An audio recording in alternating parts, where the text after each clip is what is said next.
Hey friends, welcome back to OG Universe. Today we're taking a look at an older Mcfarlane Toys figure.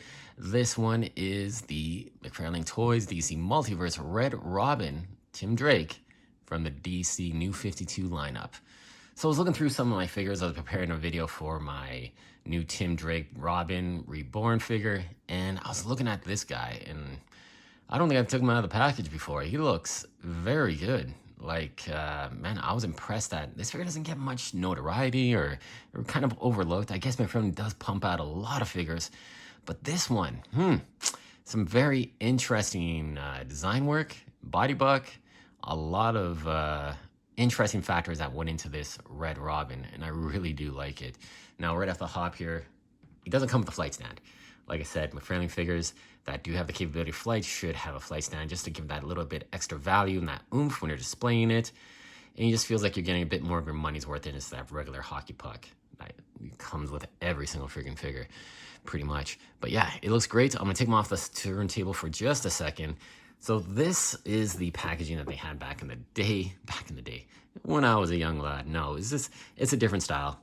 They went with this kind of photography instead of artwork. I prefer the artwork over action figure photography. Now, what you notice about this one, which was very controversial, you have the wings up here, but then you have another set of wings down here, and the figure doesn't come with that whatsoever. He just has these upper wings, not these guys. So a little bit of a faux pas, prototype, whatever. You do have the trading card, the exact same photo on the back, and that hockey puck disc display stand. So let's get that out of the way, and let's bring this Red Robin onto the turntable. So now this figure was introduced in a New 52 when they relaunched the Teen Titans for the millionth time, and I kind of do like this stylization. It's different from just having a Robin. This Red Robin, never seen a costume like this before. Those wings I thought were really cool. The entire red black motif is really nice. Now there is one different Red Robin that I would love to see Mcfarlane tackle, and that is the one with the full mask. Basically imagine a Batman mask on similar body buck like this with a cape, but doesn't have the pointed ears. That was the look. It was really cool. He was introduced in, oh man, Kingdom Come, and then they did some, I'm not 100% sure what happened. This is when the original Robin series was out. I think around the 160s, 170s, around there, that character was introduced.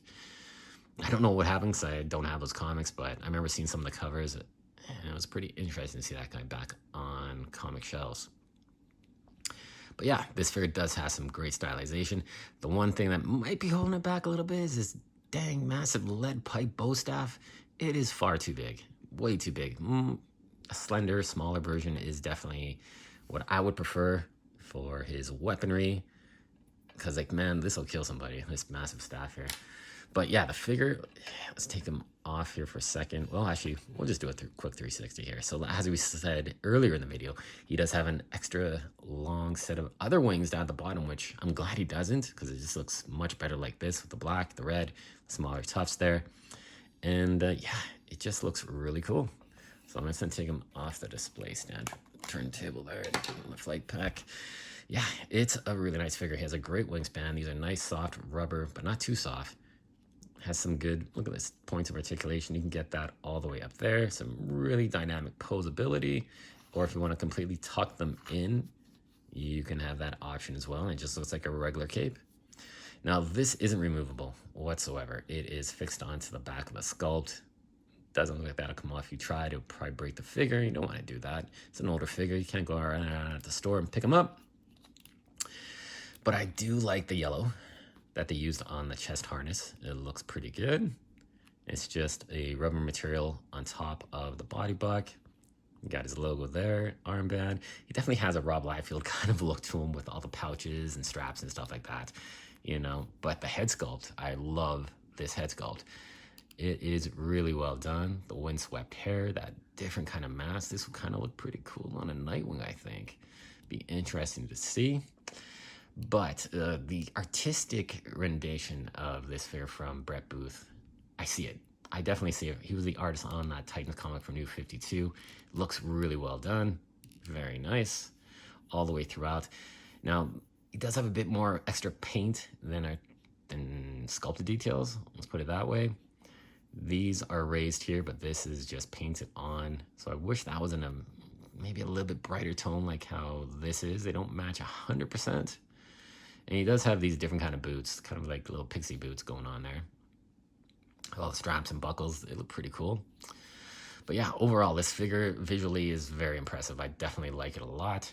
Now for articulation, the head can move up pretty good and down. Side attitude, not too bad. Now he does have that spacer joint to give him a little bit extra butterfly hinge. Does have swivel at the bicep, double jointed elbows, ball joint at the wrist. For ab articulation, it's probably not gonna be too much because this harness does impede that articulation. It can't go back that much either. Does have a waist joint, ball joints at the hips, double jointed ratcheted knees with these nice little pads here, and they do have a texture to them. When you rub your finger over, you can feel like there's some texture there. It's pretty cool. Then he has the ball joints, which are hidden in this kind of booty ankles. And yeah, he's got the full range of motion, toe articulation, everything you'd want there. And he also has the toe pivot. So yeah, overall, this is a very nice looking figure. Striking to have on your shelf. I mean, this figure does pose extremely well. The articulation works with the body design. I know it sounds kind of weird. Some figures, they just fight that articulation with the sculpted details, or the musculature just doesn't fit properly. But this one, fantastic. You can get him some awesome dynamic shelf or posing to put on your shelf. Okay. Will he stand without any kind of... No. Let's get him back onto the flight stand. Let's quickly put him back on here. Yeah, he definitely has a presence to him. Definitely looks really nice. So we got a couple of other Robins that you might want to add to your collection. So we got this guy here, the Tim Drake Robin Reborn. Absolutely phenomenal looking figure. Really, really well done. Then you even got your small little tyke of terror, so to speak. You got Damian Wayne. Looks fantastic. And then we even got this small little custom Robin here. So this one here is the Carrie Kelly Robin. Just did a head swap with that Infinite Frontier Robin. And we got the closest thing I can get to that gold label Dick Grayson figure. But there you go. There's a couple different Robins and some Tim Drakes. Very sought after figure in my opinion. I think this is one of the best looking versions of Tim Drake. I'm gonna say definitely the best one, because this other one here, the Reborn one, it doesn't hit me as Tim Drake. It hits me as Dick Grayson more than anything. But this figure did come out a while ago. Great addition. Really kind of overlooked. You don't hear a lot of anything about this figure. So hopefully you can track one down, get it, add it to your collection. You're not going to be disappointed. It is a fantastic version of Tim Drake Red Robin. Thank you so much for watching, guys. Like, comment, and subscribe. Let me know what you think about these figures. Who's your favorite version of Tim Drake Red Robin, the classic, the red suit? Let me know in the comments below. Thanks for watching, guys.